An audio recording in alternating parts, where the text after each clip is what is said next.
with our team here. In fact, if everyone could just briefly introduce yourself and what organizations you're with, that would be great. Hello, I'm Scott Benner. I'm with Flint Hills Resources.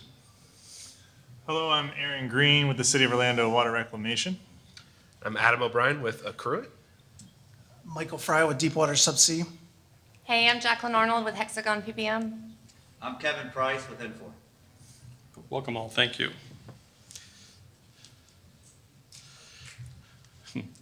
So, let's not go to that slide yet. It's a pretty sensitive clicker here. All right, so one of the thoughts as we're going ahead of the idea of digital transformation and asset management. We've been doing that, we've been digitizing for many years, but as some of the presentations have shown in the last, both earlier today and those who were here for cybersecurity discussions yesterday, that a lot is occurring that maybe is moving more from manufacturing 3.0 to manufacturing 4.0.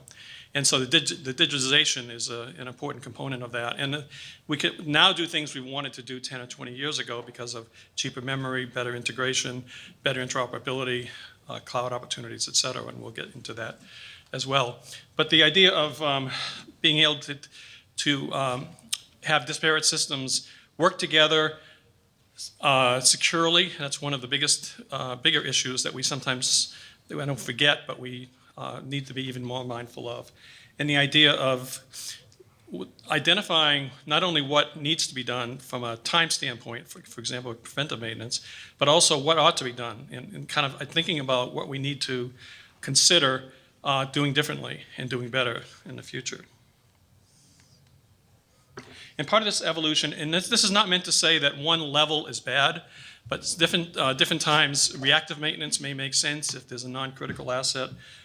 Moving from computerized maintenance management systems, which in itself is not a bad term, but sometimes they're not always an enterprise. So interchangeably, sometimes CMMS and EAM may be used, but sometimes CMMS may be at a plant level, where EAM may be across multiple plants, multiple facilities.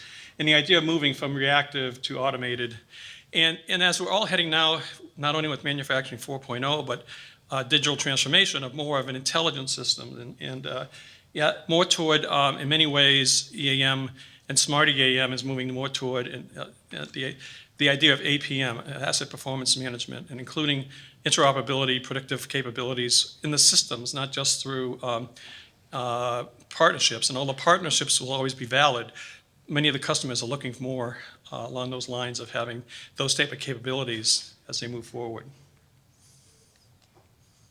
So one of the things, and get your phones ready, is the idea of the comparison levels. So in some ways, this is internally we're debating whether to call them maturity models. Probably not literally maturity models to the nth degree.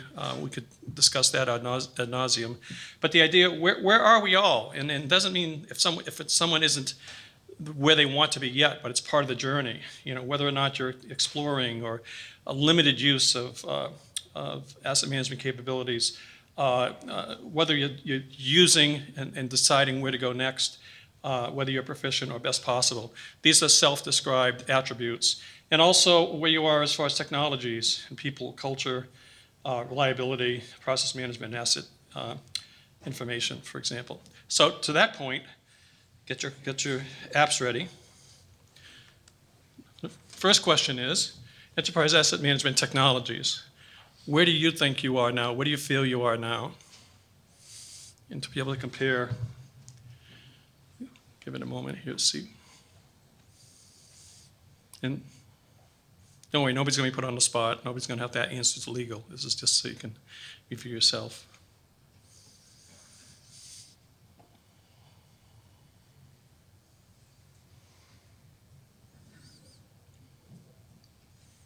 So as what was assumed, everyone is on the journey.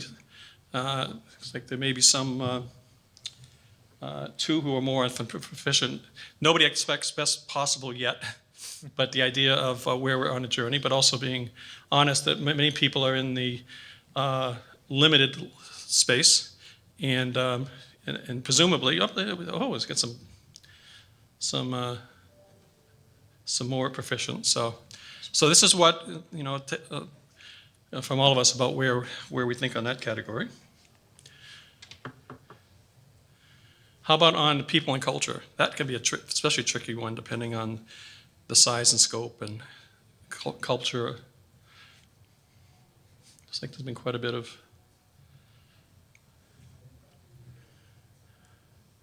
I know some of the presentations this morning kind of touched, as we know, really touched on the culture part. We sometimes don't think that closely about, take it for granted, but it really does. That touch and technology has to work together, and particularly when you're talking about IT, OT, and ET.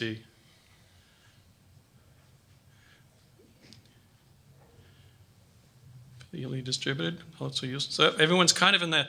If we try to describe in a bell curve metaphor, everyone kind of in that middle of the journey, it seems.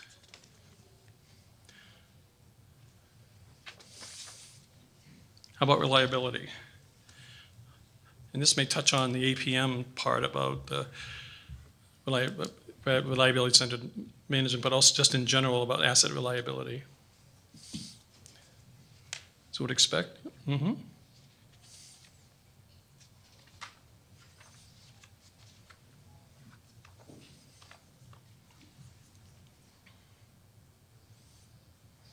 Interesting. So fairly evenly distributed, and also some beginning the journey, and some clearly have maybe one that's really been on the well on their way on the journey. Very interesting.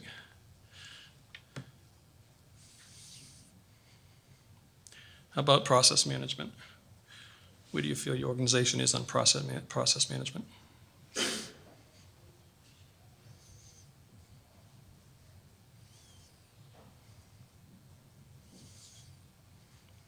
Interesting. Yeah, with the wide variety of people from many industries and regions as well. Makes sense. But again, many are in the middle part of the journey. Interesting.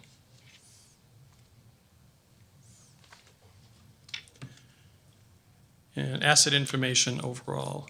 Use of, whether it's digitized or not, but the idea of best use of asset information.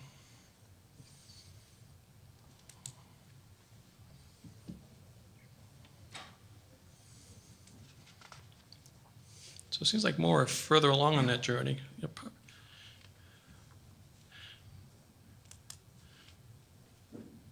Interesting. All right. Well, thank you. I wanted to make sure to get through this. Very, very interesting. We have a great group of users and panelists from suppliers as well. So I want to get out of the way here so we can enjoy and really take some insight from them. So, Scott.